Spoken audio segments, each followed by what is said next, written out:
Je vous souhaite officiellement la bienvenue. Je m'appelle Chantal Pelletier. Je suis coordonnatrice transfert et contenu à l'IACM. Donc, l'IACM, je ne sais pas si vous connaissez bien, c'est une instance régionale de concertation en persévérance scolaire et réussite éducative. Donc, notre rôle, c'est vraiment de soutenir, d'accompagner, de faire de la concertation entre les acteurs qui gravitent autour de nos jeunes. Donc, nous, on est je dis en relation plus avec les acteurs du milieu. Puis comme je disais tantôt avant que la rencontre commence, on sait que les acteurs du milieu sont les principaux acteurs près des jeunes. Puis on pense que ce sont les personnes les plus aptes à agir auprès des jeunes, mais nous, on essaie d'agir avec vous pour la concertation, mais aussi peut-être parfois pour donner des outils et comme dans ce cas-ci, pour transmettre de l'information qu'on a consignée.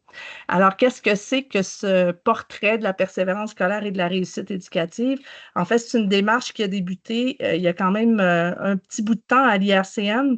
Moi, quand je suis arrivée il y a 1 an, la démarche était en cours. Moi, j'ai pris l'ensemble de cette démarche-là, les données, puis je me suis dit, il faut que, vous le savez comme moi, hein, des données, des statistiques, il y en a des tonnes. Hein. On est entouré de ces statistiques-là, puis on essaie de donner un sens à tout ça, puis parfois, c'est pas facile. Puis on essaie de créer des liens aussi entre les données, puis de voir qu'est-ce qui est le plus impactant. Puis c'est pas toujours facile. Donc moi, mon but, c'était vraiment d'illustrer en Montérégie les facteurs qui ont une influence sur la réussite éducative, la persévérance scolaire, la diplomation. Puis, en sachant très bien qu'il n'y a pas seulement dans le milieu scolaire hein, qu'il y a des impacts ou qu'il y a des facteurs, il y a des facteurs territoriaux aussi qui sont en lien avec tout ça. Il y a des facteurs socio-économiques, il y a des facteurs démographiques. Ce que j'ai essayé de faire, c'est d'épurer les 1000 indicateurs auxquels on a accès pour en garder seulement 15 qui ont une influence, je dirais, un peu plus importantes sur cette persévérance scolaire. C'est des indicateurs qui ressemblent beaucoup à ceux de la santé, mais pas seulement. Donc, il y a d'autres éléments. Puis, je veux que vous sachiez que ces facteurs-là, ces indicateurs-là vont évoluer dans le temps parce que moi, dans cette année que je viens de parcourir au sein de l'IRCM, j'ai appris beaucoup. J'ai appris aussi qu'il y a des facteurs ou des indicateurs que j'ai identifiés qui n'étaient peut-être pas les plus pertinents. Donc, ce portrait-là va continuer à évoluer.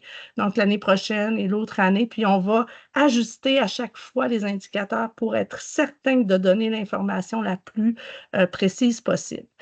Ce portrait ici que vous allez voir aujourd'hui, c'est celui de Beauharnois-Salaberry.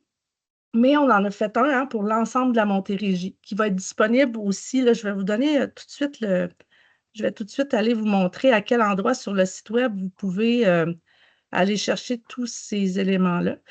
Alors, sur le site web de l'IRCM, sous l'onglet Campagne, on a une section Mercredi statistiques. Alors, cette section-là vous présente l'ensemble des webinaires que nous allons présenter aussi dans les prochains mois, mais vous pouvez voir en reprise et télécharger les portraits pour chacun de ces webinaires-là. Donc, n'hésitez pas à y aller. Et si jamais vous n'êtes pas inscrit à notre infolettre, le bouton, il est juste en bas à droite ici. N'hésitez pas à y jeter un œil. Donc, ce que je voulais vous dire par rapport à ça, c'est qu'on a donc fait un portrait de la Montérégie. Juste avant, je retourne ici. Et les indicateurs en question, avant de passer, de vous montrer l'espèce de globalité de la Montérégie, on parle de densité de population, le taux de mobilité, les familles monoparentales, le taux d'emploi, les faibles revenus. On ajoute à ça des facteurs scolaires comme le taux de personnes sans certificat, sans diplôme. Je ne vous les nomme pas tous parce qu'on va les passer un par un. OK? Donc, on va passer ces indicateurs-là, puis on va donner un sens à tout ça. Mais le sens premier qu'on voulait donner, c'était en Montérégie. Quand on regarde nos 13 MRC, puis vous savez qu'on est la région administrative qui comprend le plus d'MRC, hein, donc on est en municipalité régionale de comté ici, c'est le territoire qu'on a choisi d'explorer parce que, vous regardez ici, parce qu'on voulait que cette information-là soit parlante pour tout le monde. C'est-à-dire que si on avait choisi des territoires CSS, on aurait eu l'impression peut-être de parler plus aux acteurs scolaires. Si on avait choisi les centres de services, les CISSS, en tout cas donc les CIS, on aurait eu l'impression de parler plus aux gens de la santé. Puis en prenant le territoire MRC, on avait envie vraiment de s'adresser à tout le monde, OK? Donc, incluant les maires, les préfets, incluant tous les organismes communautaires de toutes ces MRC-là. Donc, c'était vraiment dans un esprit de s'adresser à tout le monde, puis de voir le lieu de résidence du jeune, comment tout ça a un impact autour de lui. Donc, ici, la MRC de Beauharnois-Salaberry, vous avez donc eu une hausse de population de 5,9 entre 2016 et 2021. Puis ça témoigne d'une belle vitalité quand même dans votre région, OK? Parce que là, des éléments dont je vais vous parler aujourd'hui, vous allez voir qu'il y a beaucoup de facteurs de risque, disons, liés au territoire, liés à ce qui se passe dans votre MRC, mais vous avez quand même une belle vitalité qui est illustrée par ce 5,9 d'augmentation de population. Donc, économiquement, c'est intéressant pour vous. Par contre, évidemment, ça crée d'autres défis de réorganisation dans les écoles, dans les services, etc. Donc, il faut être conscient de ça.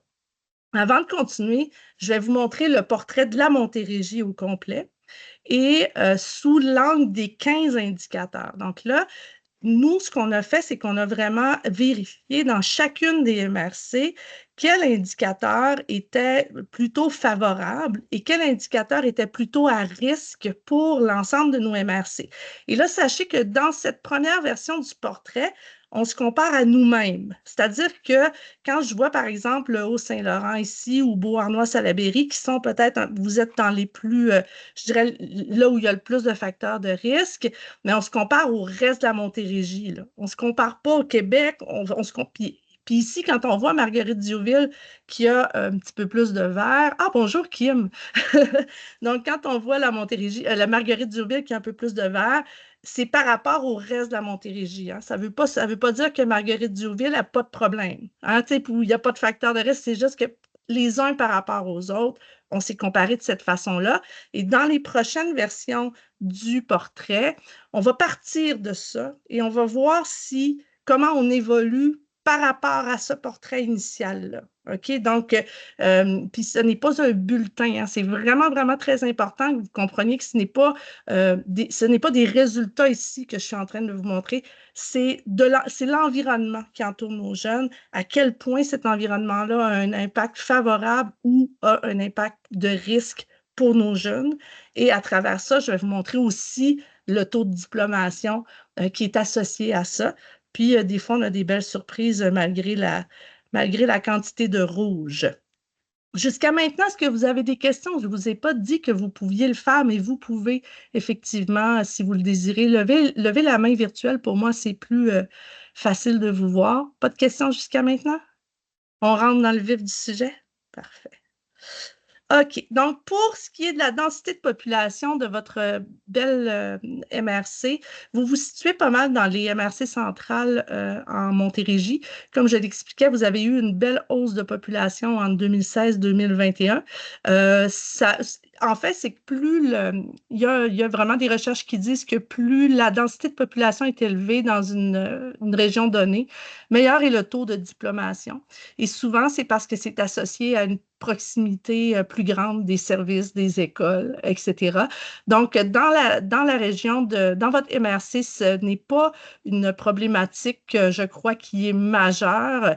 Si on compare, par exemple, avec le Haut-Saint-Laurent, qui ont 19 habitants par kilomètre carré, je vais monter, je m'excuse, je vais le grossir. Donc, pour ce qui est je ne peux pas le bouger. En tout cas, pour ce qui est de la MRC, ici, vous êtes pas mal dans les MRC centrales.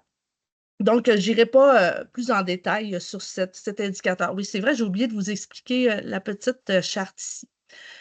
Cette petite charte-là, c'est qu'on a, pour pouvoir comparer, entre guillemets, entre nous, on s'est dit que c'était important de voir parmi les 13 MRC lesquels étaient, je dirais, vous connaissez les rangs centiles, hein, quand vous avez probablement eu des enfants ou en tout cas, bref, vous le savez que quand votre enfant est dans le 95e centile, ça veut dire que 95% des autres enfants sont plus petits que lui, hein. Donc ici, quand on est dans le vert, ça veut dire que 80% des autres MRC c'est moins favorable pour eux. Et quand on est dans le rouge, ça veut dire que 80% des MRC, c'est plus favorable pour eux. Alors nous, on a vraiment comparé beaucoup, là, on s'est vraiment intéressé à ceux qui étaient dans nos extrêmes, donc les rouges et les vertes. Donc on s'est vraiment intéressé plus à elles dans ce portrait-ci. OK?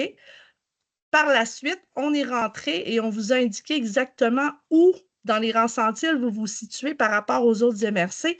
Et ça veut dire que vous êtes exactement au centre. Donc, il y a à peu près 40% des MRC qui sont meilleurs, pas meilleurs, mais plus favorables, puis 40 qui le sont moins. Donc, vous êtes pas mal dans le milieu. Puis en rang absolu, là, donc si on fait juste regarder les chiffres en tant que tels, vous êtes 6e en termes de population en Montérégie. Donc, il y a 5 MRC qui ont plus de population que vous. Si jamais vous avez des questions par rapport à ça, vous m'interromprez ou vous lèverez la main en tout cas. Je passe au taux de mobilité. Ça, c'est très intéressant. Je ne sais pas pourquoi je ne peux pas bouger mon truc. Attendez, je vais m'en aller comme ça. C'est talent, je ne peux pas le bouger. En tout cas, taux de mobilité de la population, c'est intéressant parce que c'est un indicateur que ce n'est pas tout le monde comprend. Moi, la première, je ne le comprenais pas bien la première fois que je l'ai vu.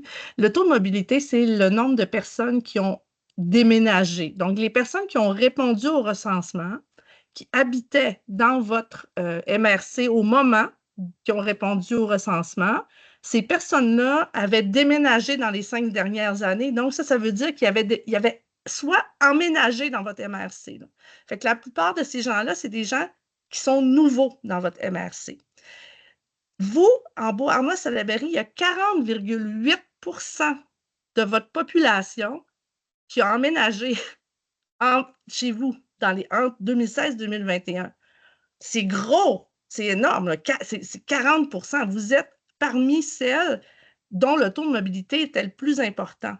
Mais ce qui est vraiment le plus, oh, excusez mon Dieu, la définition n'est pas très belle, ce qui est vraiment le plus important à travers tout ça, c'est qu'il y a 3 types de personnes qui ont déménagé.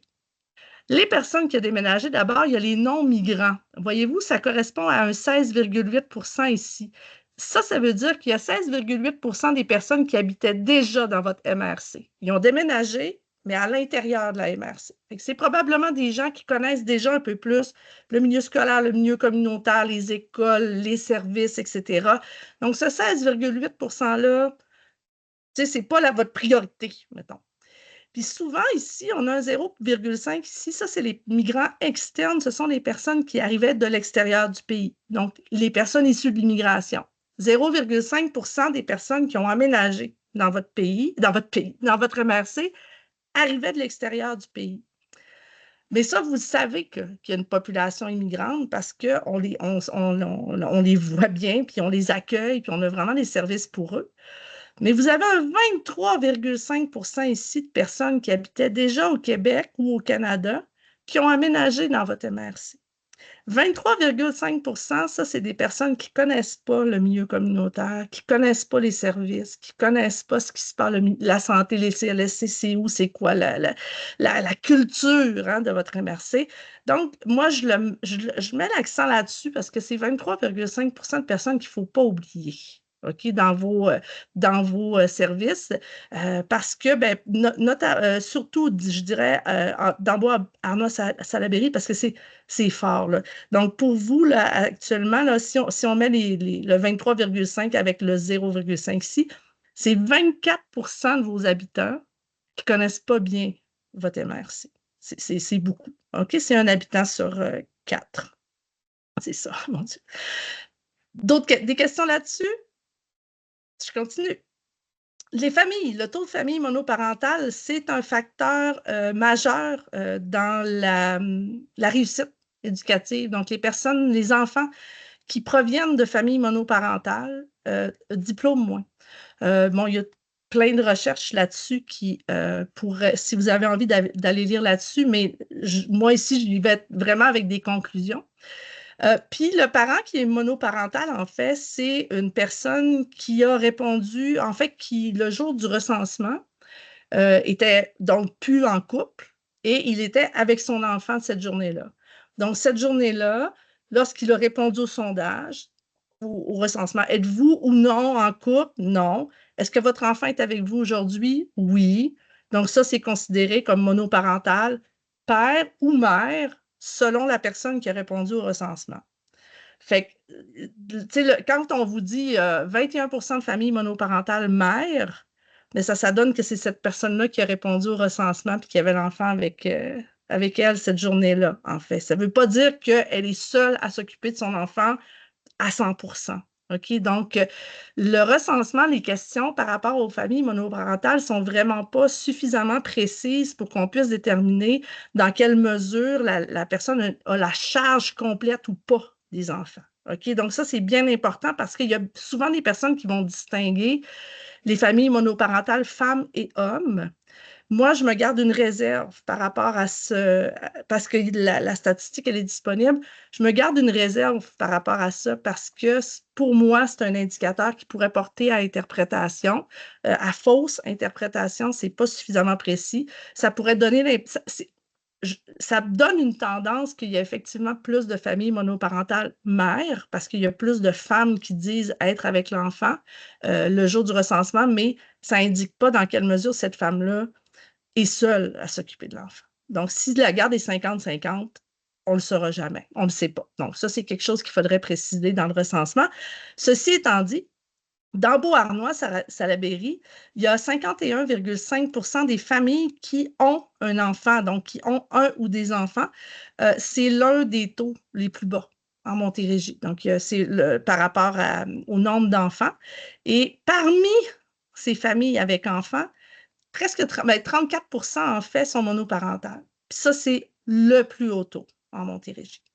Puis ça, puis tu sais, quand je vous parle de facteurs environnementaux, ça, c'est pas quelque chose sur lequel vous avez un gros pouvoir là, en tant qu'intervenant. Vous ne pouvez pas dire aux gens de ne pas se séparer. Là. Vous ne pouvez pas faire ça. Par contre, ce que vous pouvez faire, c'est être conscient que ce facteur-là et le fait que vous ayez, par exemple, un enfant vivant en famille monoparentale dont que vous devez accompagner, mais sachez que cet enfant-là, déjà, il part avec des prises, là, comme on dit là, quand on joue au baseball. Il part déjà avec des désavantages qui sont intrinsèques au fait qu'il vient d'une famille monoparentale. Donc, plus les facteurs s'accumulent pour un même enfant, plus cet enfant-là a de risques dans sa persévérance scolaire et réussite éducative. Un seul indicateur, ça ne vient pas. Hein, ça ne vient vraiment pas, tu sais, je veux dire, c'est pas grave, là. Mais quand ça s'accumule, c'est là qu'on peut essayer de distinguer parmi nos jeunes lesquels pourraient éprouver plus de problématiques. Donc, famille monoparentale, quelque chose dont il faut faire attention dans votre MRC. Pour le taux d'emploi, ce qui est bien intéressant avec le taux d'emploi, c'est que plus, évidemment, il y a d'adultes qui travaillent dans une région, plus meilleurs sont les modèles d'adultes pour les enfants. Donc, la diversité des métiers ou des professions qui sont occupées par les adultes, mais aussi l'adulte qui a un emploi, parfois, ben, ça dépend, là, mais en fait, les adultes qui ont des emplois vont parfois faire venir les jeunes dans les entreprises, etc. Donc, c'est des beaux modèles souvent de société pour les jeunes, puis aussi il y a une vitalité économique liée à l'emploi, évidemment. Donc, dans la MRC de Beauharnois-Salaberry, le taux d'emploi, il est parmi les plus faibles. Donc, il y a quelque chose lié à l'emploi. Là. Donc, en Montérégie, évidemment, c'est encore une autre chose sur laquelle vous n'avez pas de pouvoir, mais si vous avez la connaissance, encore une fois, de ça, c'est que c'est un facteur de plus. Un parent sans emploi pour un jeune, c'est un facteur de plus qui vient alourdir son bagage en termes de risque. OK? Donc, c'est le plus bas en Montérégie. Puis, votre taux d'emploi des personnes de 15 à 24 ans, lui, au contraire, c'est un des plus élevés. Et vraiment, là, c'est vraiment. Puis, l'emploi, c'est une arme à double tranchant pour nos jeunes. C'est que ça peut être quelque chose d'extrêmement positif parce que pour eux, ça les socialise, ça leur apprend c'est quoi le marché de l'emploi, etc. Mais ça peut aussi être un facteur de risque dans la mesure où ils peuvent être amenés à décrocher parce que leur emploi est plus payant que de rester à l'école, rester à l'école. Puis euh, aussi, c'est que ça peut faire en sorte que parce qu'ils travaillent trop, ça les démotive pour l'école, ça les fatigue, ils n'ont plus le temps de faire leurs travaux. Actuellement, l'IRCM, avec un comité de plusieurs acteurs réseau, on travaille sur un portrait de la conciliation études, travail, vie personnelle qu'on va vous présenter, je dirais, plus au printemps. Puis, les chiffres sont très intéressants, mais je veux que vous sachiez qu'un jeune, jusqu'au secondaire 5, un jeune qui travaille plus de 11 heures par semaine est plus à risque de... non, excuse-moi, plus que 15 heures par semaine est plus à risque de décrochage. Tandis que ceux qui travaillent moins de 15 heures personnelles ont une plus grande stabilité, une plus grande facilité à concilier tout ça. Puis pour les étudiants de FP, Cégep, université, c'est plus de 20 heures par semaine. Donc, en formation professionnelle, c'est plus de 20 heures par semaine que ça devient un risque. FGA, c'est plus de 20 heures par semaine aussi, si je ne m'abuse. Puis je veux que vous sachiez que dans ce portrait-là, on va vraiment réaliser que nos étudiants de la formation professionnelle sont dans... C'est pas facile. C'est pas facile pour eux. Ils ont une grosse, grosse charge si on compense études, travail, famille, vie personnelle, enfants. C'est très difficile pour eux. Donc, je vous invite, si ça vous intéresse, je vous invite à rester à l'affût quand on va dévoiler nos prochains thèmes pour nos webinaires. Donc, le taux d'emploi ici, ça inclut autant des étudiants que des non-étudiants. Hein. On est à 66,3 Ce n'est pas nécessairement juste des étudiants. Le nombre réel d'étudiants versus non-étudiants, on ne l'a pas. OK, le gouvernement ne nous donne pas ça dans son recensement. Par contre, j'ai fait une petite recherche, là, puis je vais juste regarder ici. Je l'ai-tu mis? En fait, j'ai trouvé que dernièrement, là, je l'avais mis, mais on dirait qu'il n'est pas là. Dernièrement, en Montérégie, non, je ne l'ai pas. Pas grave. C'était environ 40-60, 40 d'étudiants versus 60 de non-étudiants. Donc, le 66 de personnes qui travaillent était composé à peu près à 40 d'étudiants. OK, le reste, c'était des non-étudiants. Ce nombre-là, je ne l'ai pas, il n'est pas au recensement, mais je vais essayer de fouiller parce que c'est une statistique qui est importante pour nous. Des questions là-dessus? C'est bon. Le taux de faible revenu des familles, par contre, n'est pas parmi les plus bas. Vous avez un taux d'emploi bas, mais votre revenu des familles, le taux de faible revenu, ça veut dire les faibles revenus des familles, c'est comparé avec votre MRC à vous. Donc, ou peut-être avec la Montérégie, mais là, je suis plus certaine à quel degré c'est comparé. Mais dans le fond, on compare quel est le salaire médian ou moyen dans une région donnée, quelles sont les familles qui n'ont pas ce salaire-là, mais en plus de ça, il y a la considération du nombre d'enfants qui est lié à ça. Donc, plus il y a d'enfants, même si à revenu égal, plus vous avez d'enfants, vous allez peut-être tomber dans des familles à faible revenu, même si vous avez le même revenu qu'une même famille qui n'a pas d'enfants, par exemple. Alors, dans Beauharnois-Salaberry, vous êtes presque central. Il n'y a pas de problématique particulière liée aux revenus, aux faibles revenus des familles. Donc, les salaires sont décents, même si les taux d'emploi sont bas.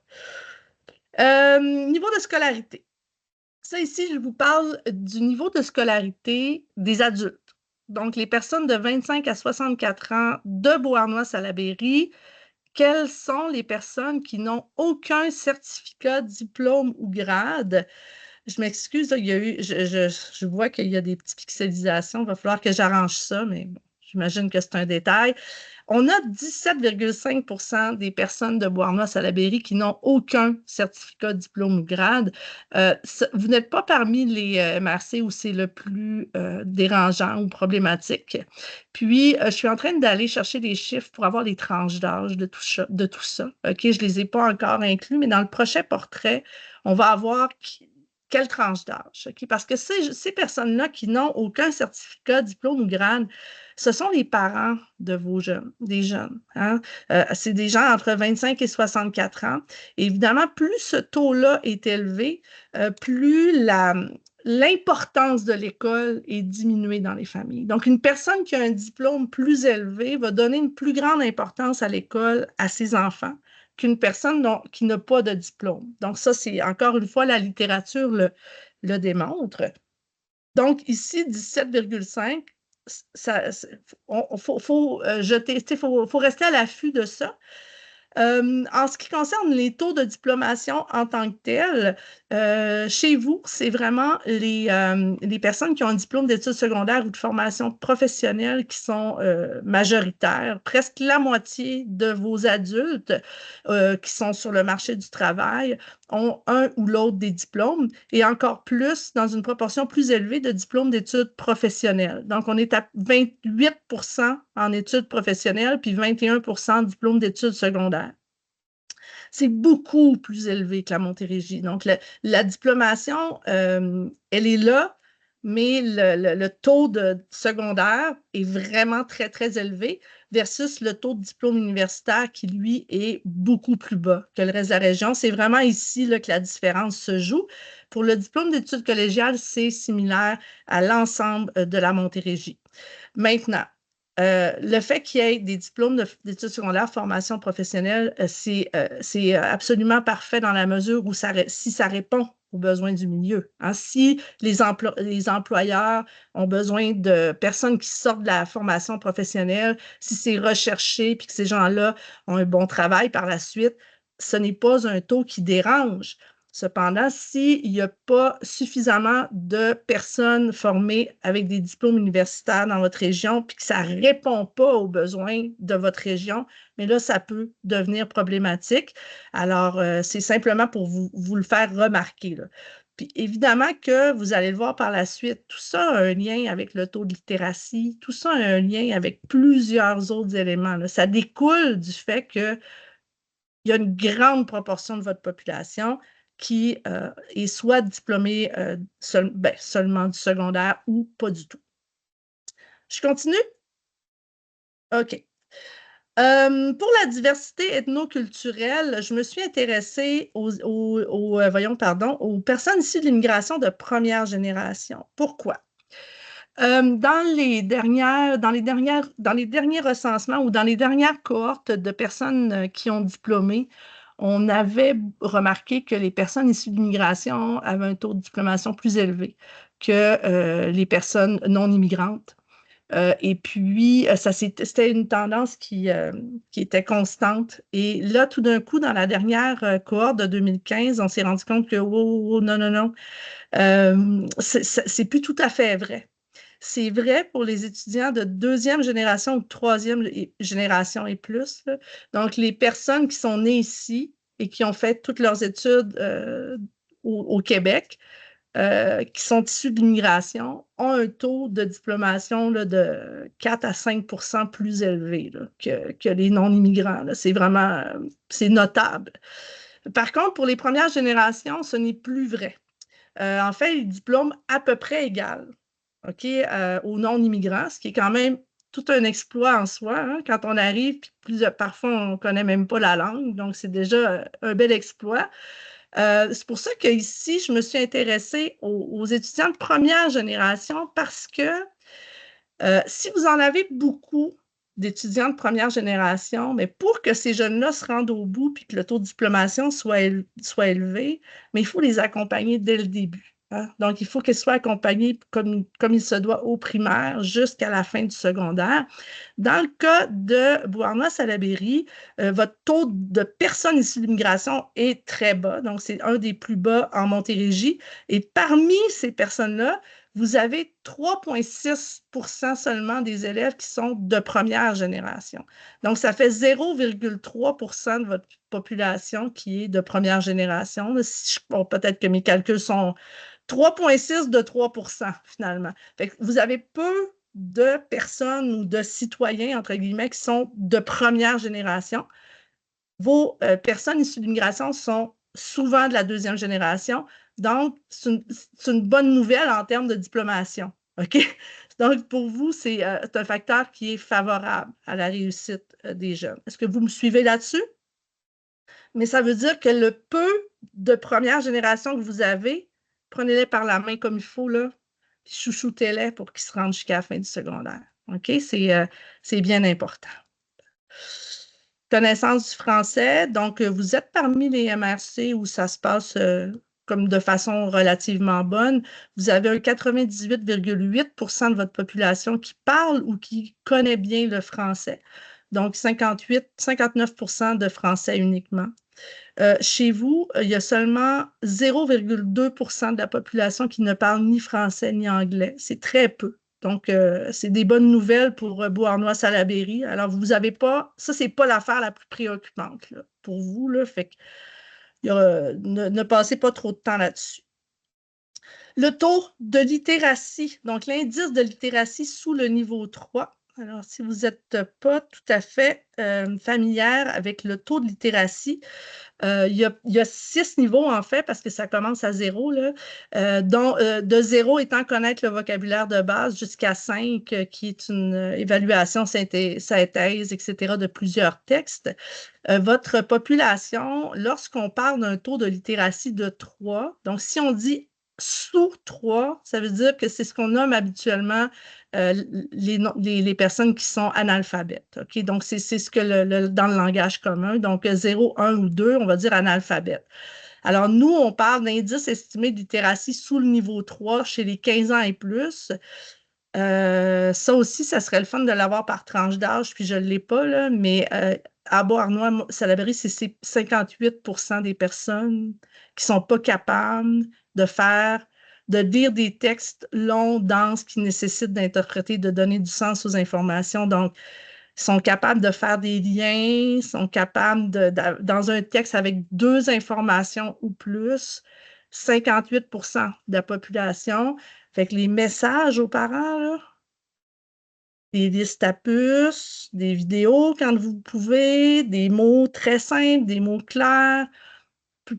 Vraiment, OK? Il faut vraiment le tenir en compte. Puis si c'est quelque chose qui vous préoccupe, je pense, Claude Émilie, au comité de parents, parce que vous communiquez directement avec les parents, pour être parent puis pour recevoir, moi, les messages, je pense que puis c'est pas le même comité de parents, ceci étant dit, mais je pense que si j'étais sous le niveau 3, je ne comprendrais pas toujours. OK? Fait qu'il faut vraiment en être conscient, peut-être changer les façons de communiquer parfois pour être à l'aise, pour qu'ils soient à l'aise avec nous. Mais encore là, je vous dis, je n'ai pas les âges, puis c'est une tendance qui est à la baisse, évidemment. D'année en année, ça baisse parce que les jeunes diplôment de plus en plus. Donc, tout ça, ça va aller à la baisse, ça va aller à s'améliorant, mais quand même, il faut vraiment en être conscient que Beauharnois-Salaberry, c'est une de vos grosses problématiques, la littératie sous le niveau 3. OK?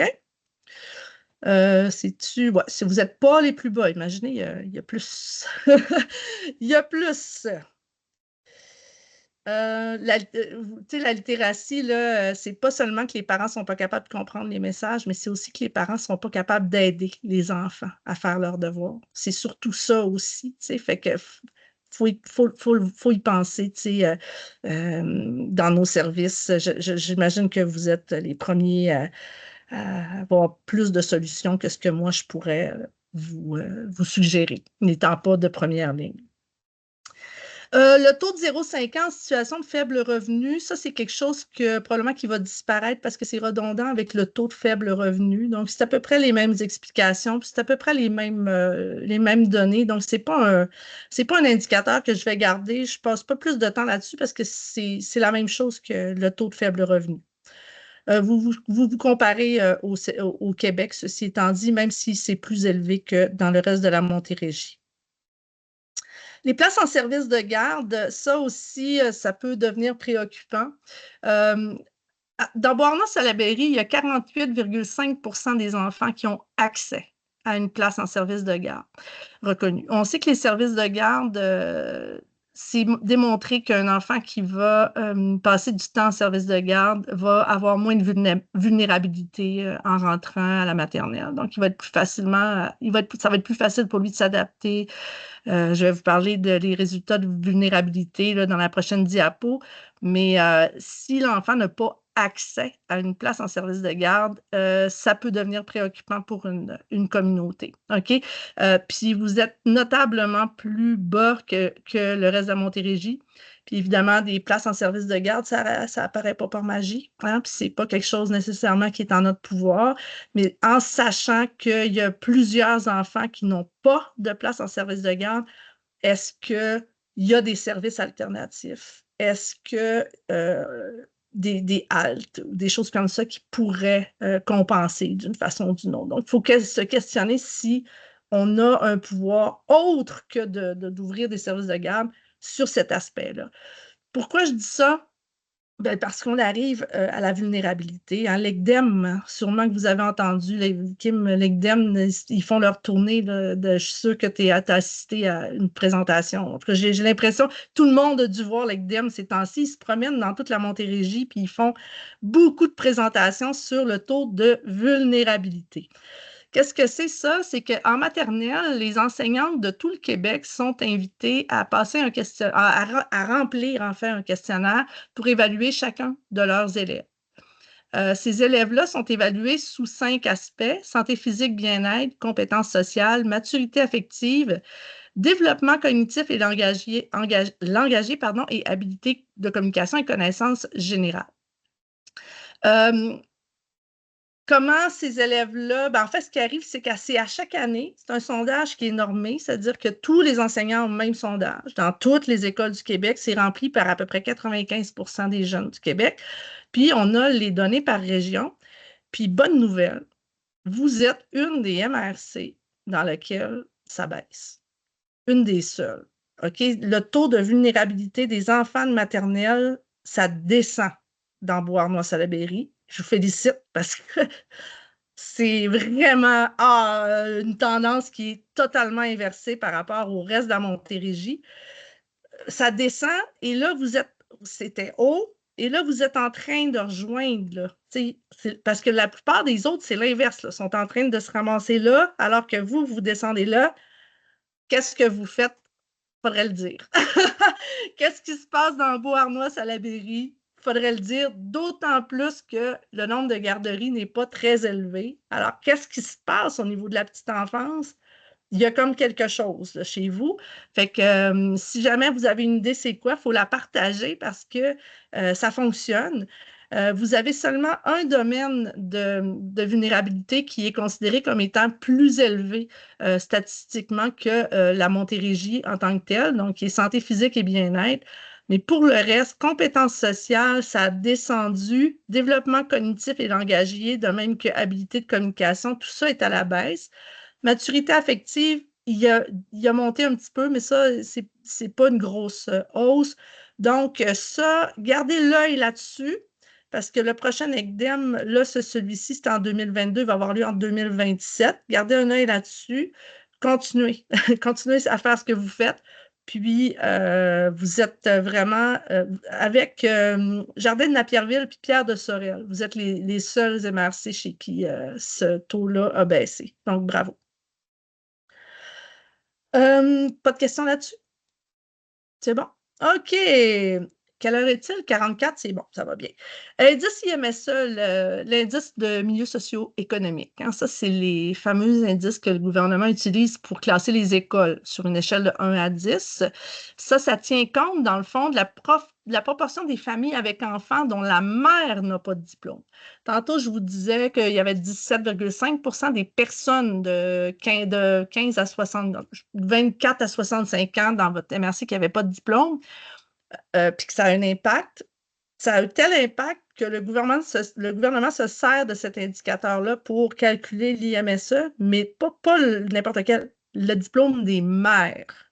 Nous, on n'est pas allé jusque-là, on dit globalement, parce que ce sont les mères qui sont le plus impliquées encore aujourd'hui dans l'éducation à la maison, là. Donc, les devoirs, pas l'éducation, mais les devoirs, je dirais la scolarité, donc qui font le plus de suivi. Alors ici, les mères n'ont pas de diplôme, donc c'est le 2 tiers du poids de l'indice. Ça pèse pour le 2 tiers du poids de l'indice. Puis, les parents n'étaient pas à l'emploi pendant le recensement, donc c'est 1 tiers du poids de l'indice. Fait que si vous n'avez pas de diplôme et que vous n'étiez pas en emploi, c'est un gros, gros poids pour calculer si votre école va avoir droit à des services supplémentaires de la part du gouvernement ou de l'argent supplémentaire injecté dans les écoles. Donc, les écoles qui sont classées entre 7 et 10 sont considérées comme dans des milieux plus défavorisés. Je vais mettre une nuance à ça. En fait, c'est entre 8 et 10 qu'elles sont considérées comme milieux plus défavorisés. Mais le gouvernement a choisi d'inclure les écoles qui sont cotées 7 aussi parce que le taux de diplomation ou de succès était quand même similaire à celle qui était classée 8. Donc, les 7 sont incluses dans cet élément-là. Et comme je vous dis, qu'est-ce que ça fait? Ça fait que le gouvernement va envoyer des services ou du financement supplémentaire pour ces écoles-là. Donc, c'est pas le fun d'avoir un IMSE entre 7 et 10, mais en même temps, ça fait en sorte qu'il y a plus de services pour aider les jeunes. Puis ce qui est plus dramatique, c'est le moment où vous avez réussi à aider suffisamment ou que ça va suffisamment bien, puis là, vous tombez 6, puis là, tout d'un coup, il n'y a plus cet argent-là, puis il n'y a plus ces services-là. Il y a tout quelque chose à revoir avec ça, mais n'empêche qu'il y a quand même des services, excusez, un peu plus grand. Pour Beauce, excusez-moi, Beauce, qu'est-ce que je viens de dire là? Pour Beauharnois-Salaberry, vous êtes, c'est pas dramatique, là, votre IMSE. La moyenne est de 7,46. Primaire, secondaire, 7,5, 7,0. Moi, je me suis amusée, c'est un travail de moine, je me suis amusée à compter le nombre d'élèves qu'il y avait dans chacune des écoles qui étaient affligés, entre guillemets, d'un 7 à 10. Puis au primaire, chez vous, c'est 72,7 des écoles primaires, mais ça représente 67,6 des élèves. OK? Donc, c'est le nombre d'écoles puis le nombre d'élèves, parfois, ce n'est pas la même chose. Tandis qu'au secondaire, c'est 25 de vos écoles secondaires. C'est probablement 1 sur 4. Là. Je ne sais pas combien il y a d'écoles secondaires dans Beauharnois-Salaberry. Et ça représente quand même plus de la moitié des élèves. Même si c'est le quart des écoles, c'est la moitié des élèves. Fait qu'il faut quand même garder ça en tête. Pas de questions là-dessus? Ça va bien. Le taux d'élèves en situation de handicap, difficulté d'adaptation ou d'apprentissage à la formation générale des jeunes. Pourquoi on le met? Bien, parce que clairement, il y a une démarcation notable entre le taux de diplomation des élèves réguliers puis les HDAA. Vraiment, on parle de plus de 20 de plus de diplomation ou de moins, là, selon ce qu'on considère. Donc, il y a un accompagnement à faire avec les élèves HDAA. Il y a des questions à se poser à savoir comment leur offrir les services, quelle est la meilleure façon. Dans Beauharnois-Salaberry, vous êtes vous êtes, je dirais, dans les avant-derniers, là, mais encore une fois, ici, c'est pas dramatique pour vous, mais c'est quelque chose dont vous devez vous préoccuper parce que vous avez près de 30 29 de vos jeunes qui sont en difficulté d'adaptation, d'apprentissage. Puis ça, c'est ceux qui sont diagnostiqués. OK? Donc, s'il n'y a pas de diagnostic, le jeune n'est pas là. Et plus la région est défavorisée, moins il y a de diagnostic. Parce que ça coûte cher avoir un diagnostic. Fait que vous pouvez vous imaginer que c'est beaucoup plus que 28,8 OK? Fait que beaucoup. Peut-être quelques pourcentages de plus. Que c'est plus, en fait, que ça. Donc, il faut le prendre en compte. Ce qui nous amène à votre taux de diplomation et de qualification par cohorte. Là, je vais vous l'expliquer correctement, celui-là, pour être certaine que tout le monde le comprend bien. Ici, le 2015, ce n'est pas les étudiants qui ont eu leur diplôme d'études secondaires en 2015, en fait. C'est le nombre d'étudiants qui ont commencé leur secondaire 1 en 2015. Alors, ces élèves-là, pardon, on parle de secondaire. Ici, on parle de diplôme d'études secondaires et de formation professionnelle ici. Là, donc, c'est inclus. Donc, toutes les personnes qui ont commencé leur secondaire 1 en 2015, le gouvernement les a mis comme dans une liste. Puis, 7 ans plus tard, ils ont ressorti la liste, puis ils ont regardé qui avait obtenu son diplôme. Pourquoi 7 ans? Parce qu'on veut leur donner le temps de finir. Hein. Il peut y avoir des petits accros pendant la vie, puis c'est normal. On arrive, on finit notre diplomation secondaire 5, diplôme d'études professionnelles, FGA. FGA, c'est, en tout cas, c'est plus que 7 ans plus tard, normalement. On finit ça en 7 ans. Donc, ça, c'est le taux de diplomation. Il le calcule aussi après 6 ans, après 5 ans, mais ce qui est le plus utilisé, c'est vraiment le après 7 ans. Donc, pour les cohortes qui ont terminé en 2020, 2021, 2022, vous avez une faible hausse du taux de diplomation. C'est constant. C'est faible, mais c'est constant. C'est toutefois, encore une fois, beaucoup plus bas. Beaucoup plus bas que le reste de la Montérégie. Mais là, je viens de vous donner un paquet de facteurs environnementaux, territoriaux, sociaux. Il y a plein de choses là, qui mettent des freins à la diplomation de vos jeunes. Puis des fois, on se dit, mais on travaille tellement fort. Oui, vous travaillez super fort, puis vous travaillez aussi fort que les autres qui ont un taux de diplomation plus élevé, mais vous avez peut-être plus de freins dans cette réussite-là. Et c'est ça dont je veux que vous teniez compte dans vos réflexions. Comment mettre des facteurs favorables en place pour éliminer l'impact du facteur de risque. Alors, ici, vous étiez à 68,6, on tombe à 71,7 ici. Et le taux, donc c'est plus bas, mais ce qui est intéressant par contre, c'est que votre écart entre, là, il y a l'air de rien ici, c'est parce que j'ai commencé ma ligne plus bas là, pour être, mais c'était 60% de taux de diplomation de garçons pour votre cohorte de 2020. Vous êtes passé à 67,8 pour vos garçons. Vos garçons, là, c'est incroyable la belle progression qu'il y a de ce côté-là. Chez les filles, c'est peut-être une petite affaire moins spectaculaire. Hein? Même que chez les filles, ça a baissé un petit peu. Là. Voyez-vous ici, j'étais à 77,8. Je suis à 76,2, mais c'est pas, hein, il y a des, c'est pas un pourcentage qui est du tout inquiétant. Mais chez les garçons, votre hausse, elle est spectaculaire. Vous êtes passé d'un écart de 17,6 points de pourcentage à un écart de 8,4 points de pourcentage. Bravo. Ça, là, faut se féliciter pour ça parce que ça veut dire que les garçons, vous les accrochez d'une façon ou d'une autre. Je ne sais pas comment. Puis encore une fois, ici, c'est un beau succès. Fait que pour vos jeunes vulnérables, puis pour vos garçons, il y a quelque chose de positif qui se passe dans vos communautés. Fait que ça, c'est des choses intéressantes à regarder. Puis maintenant, ben, c'est ça. Si collectivement, vous vous intéressez aux facteurs territoriaux, peut-être que ça pourrait monter encore plus, parce que tout ce que je vous ai dit là, ça ne serait pas à l'école. Hein? Il ne serait pas seulement à l'école. Hein? Il y a tellement de choses à regarder, mais peut-être que ça va vous aider à préciser les jeunes qui ont le plus besoin de votre soutien, puis de votre aide de la part des services là, que je vois, là, que la diversité des personnes autour de la table. On a le temps un petit peu, je vais vous parler de la taux de sortie sans diplôme parce que ce sont deux indicateurs qui sont un peu moins bien compris, puis je veux vraiment vous l'expliquer.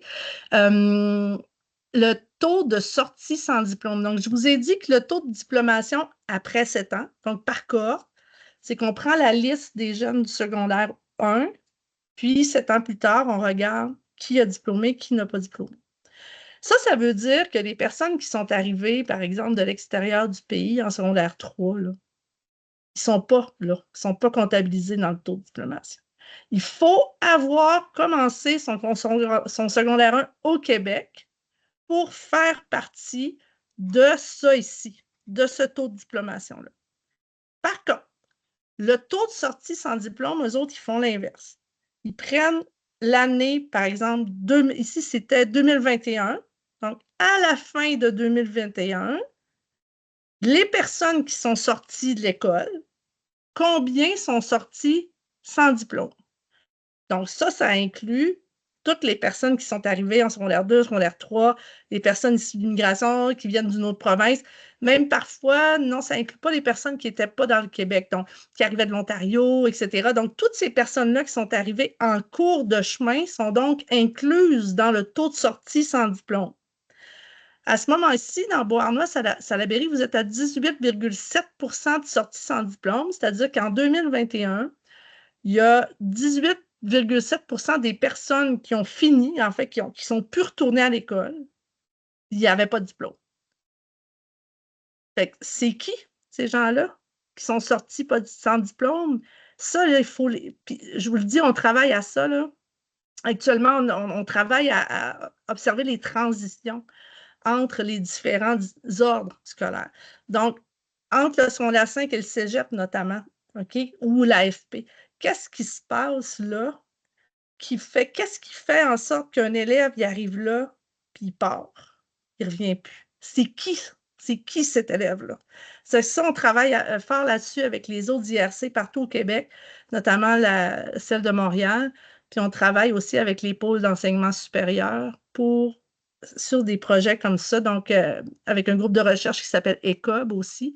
C'est encore embryonnaire là, du point de vue de la Montérégie, mais en tout cas, c'est très prometteur.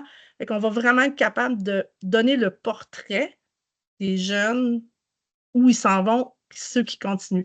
Je peux vous dire, par contre, qu'il n'y aura pas de grande surprise. Ça va être des jeunes issus de familles monoparentales, issus d'immigration de première génération. Donc, toutes les caractéristiques que je vous ai données, plus il y en a, plus ces facteurs de risque-là s'accumulent.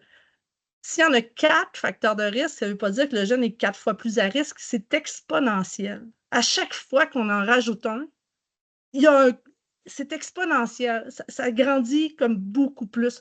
Fait qu'il faut vraiment se préoccuper d'un jeune qui a beaucoup.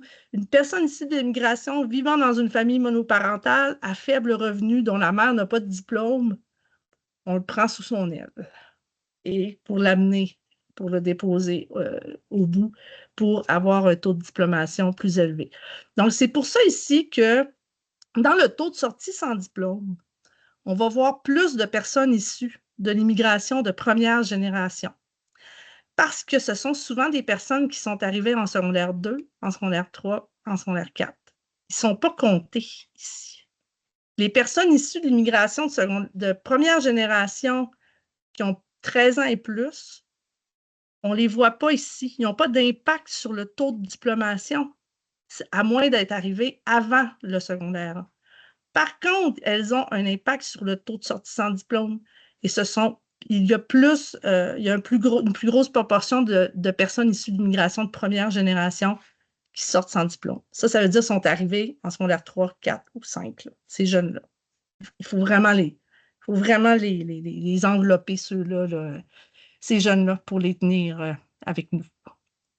Est-ce que c'était clair, ce que je viens de vous expliquer ici, par rapport au taux de sortie sans diplôme puis au taux de diplomation? Est-ce que vous avez appris est-ce que vous saviez déjà tout ce que je viens de vous dire par rapport à ces petites subtilités-là qu'il y avait entre ces deux caractéristiques-là? Saviez-vous tout ça? Non, hein? Parce que moi, je l'ai appris cette année, tout ça. Et je trouve ça fascinant de voir tout ça. Donc, ça donne un beau petit tableau de bord ici. Et ce tableau de bord-là de Beauharnois-Salaberry, ce sont les 15 indicateurs qu'on vient de voir. Et c'est là-dessus qu'on va progresser au fil du temps avec l'IRCM. Comme je vous disais, on va en modifier quelques-uns, on va en retirer qui sont moins percutants, on va en ajouter. Santé mentale, on n'en a pas parlé, il n'y a pas d'indicateur de santé dans le portrait, pour la simple et bonne raison que je n'avais pas encore mes contacts en santé quand je suis arrivée à l'IRCM, mais là, au cours de cette belle année, j'ai développé des belles collaborations avec la santé publique, donc on va être en mesure d'inscrire ici un indicateur au moins en lien avec la santé mentale, là. La conciliation travail-études va avoir va avoir aussi une petite part de ce portrait-là. Qu'est-ce qu'il y avait d'autre aussi? En tout cas, il y a des choses comme ça saviez-vous que le taux de diplomation est plus élevé dans les municipalités ou les régions où il y a plus de maisons bâties avant 1960?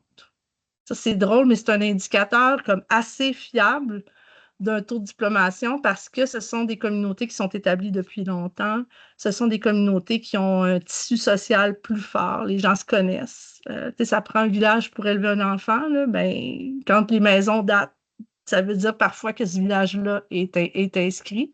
Donc ça m'avait beaucoup fait rire. C'est peut-être un indicateur qui va être ajouté dans le portrait. En fait, je vais vérifier avant si ça se concrétise pour nos MRC, mais c'est quelque chose que je trouve vraiment très intéressant. Puis il y en a d'autres comme ça que je ne connaissais pas, puis qui sont vraiment, la littérature le dit, là, ce sont des indicateurs importants.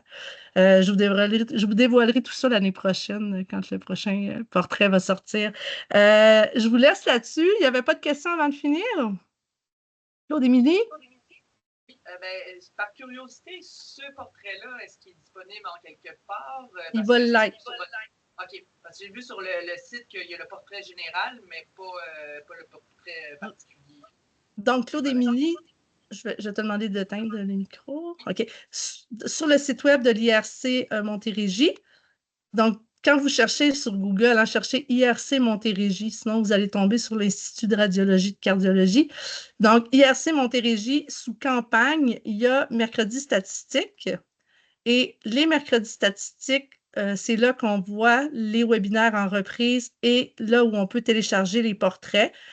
Il va être disponible, là, ils sont très rapides, mon équipe des communications, là, donc ça va être disponible, j'imagine, au plus tard demain. Merci, Kathleen. Au plus tard demain, en fin de journée, tout va être disponible, autant le portrait que la vidéo là, du webinaire. Donc, vous pouvez aller le télécharger, distribuez-le. Puis dites aux gens de venir écouter le webinaire s'ils veulent bien comprendre, parce qu'on ne veut pas traumatiser les gens non plus. On ne veut pas que les gens de Beauharnois-Salaberry se disent « Mon Dieu, qu'est-ce qui se passe avec nous? » Puis je veux vraiment que ce soit clair que ce sont des facteurs territoriaux, sociodémographiques sur lesquels, dont vous devez être conscient, mais sur lesquels vous n'avez pas toujours du pouvoir d'action. Il faut se faufiler à travers ça pour repérer nos étudiants les plus à risque. C'est bon, ça? Merci beaucoup d'avoir été là, partagez la bonne nouvelle. Puis, si jamais vous êtes intéressé par un autre, il n'y a pas de problème, je vous attends. Je vais être ravie de vous revoir. Bonne fin de journée. Merci beaucoup. Merci. Bye bye. Merci beaucoup.